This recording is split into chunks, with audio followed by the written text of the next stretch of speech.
Minas Gerais concentra 25% das denúncias de trabalho análogo ao escravo no Brasil.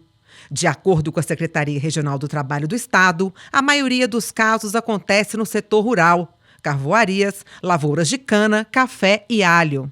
Na área urbana, lideram os casos associados ao trabalho doméstico.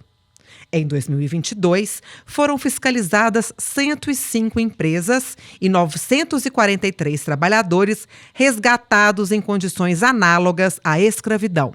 28 de janeiro é Dia Nacional de Combate ao Trabalho Escravo.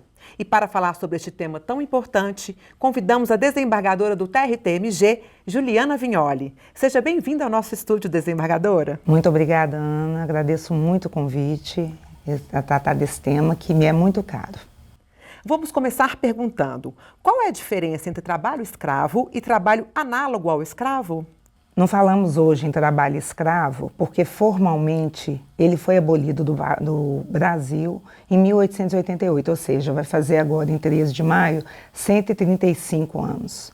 Então não podemos, pelo menos, que seja admitido por nosso país, né, o pertencimento de uma pessoa por outra. Desembargadora, podemos falar que existe a escravidão moderna no Brasil? A escravidão moderna existe no mundo ainda, infelizmente, né? O Brasil não foge a essa regra. E de 2016 a 2021, houve um aumento de 10 milhões de pessoas nessa situação. Então, no Brasil, quando houve a abolição da escravatura em 1888, e nós temos um levantamento feito também por organizações não governamentais ligadas à Organização Internacional do Trabalho, a OIT. O último número que eu encontrei foi de 2018, que nós tínhamos, naquela época, aqui no Brasil, 370 mil pessoas nessa situação. Então, como eu disse, nós estamos num aumento desse número em âmbito mundial. Então, podemos imaginar que o mesmo está acontecendo aqui no Brasil. Há estudiosos que apontam números enormes assim da economia mundial. O trabalho forçado seria responsável por um lucro anual na ordem de 160 bilhões de dólares, né? Eu falo nesse trabalho forçado, eu levantei esses números de quase 50 milhões, então desses 50 milhões nós podemos falar em outro tipo também de escravidão, né? Em termos trabalhistas corresponderia a quase 30 milhões, 28 milhões de trabalhadores nessa condição. Doutora, quais são as punições previstas em lei no Brasil para quem utiliza a mão de obra escrava?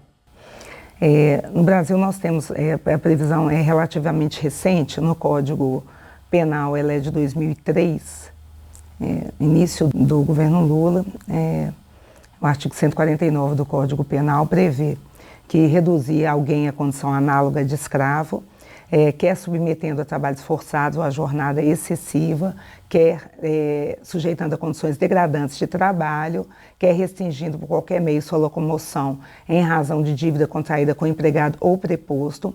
A pena é de reclusão de 2 a 8 anos, mais multa, além da pena relativa à violência que porventura tenha sido praticada. A Constituição prevê também a expropriação das terras onde foram encontrados trabalhadores nessa situação. Quais as formas de denunciar e de prevenir esse tipo de crime?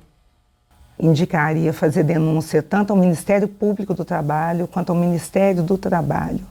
Né? Nesse ponto, os grupos móveis que participam do resgate desses trabalhadores, nós temos esses grupos móveis formados desde 1995.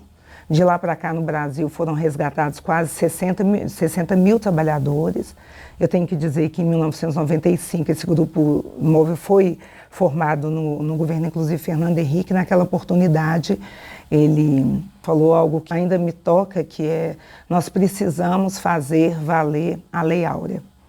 Então, foi a primeira vez que um governo brasileiro reconheceu que havia trabalho forçado no Brasil.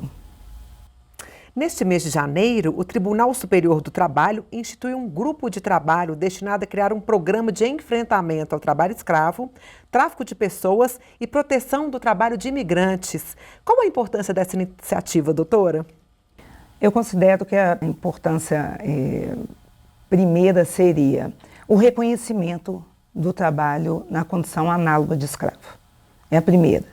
E eu chamo atenção para o fato de que hoje está à frente do TST como seu presidente o ministro Lélio Bentes, que é uma pessoa que tem a vida pautada pela luta pela defesa dos direitos humanos.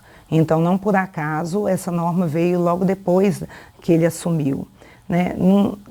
Entendo também que é bastante importante porque daí vão surgir iniciativas no sentido de tornar ainda mais efetivo esse combate, né? Hoje nós temos em torno de 2.000 ações julgadas ano em âmbito nacional tratando do tema, né? Então, nos últimos 5 anos nós temos mais de 10.000 ações que foram julgadas. Então, eu tive notícias de que esse grupo ele tem 180 dias para estabelecer outras iniciativas, né? Que seriam no sentido de incrementar ainda mais o combate a essa realidade. Muito obrigada pela sua participação, doutora Juliana. Até a próxima. Até a próxima, Ana. Muito obrigada.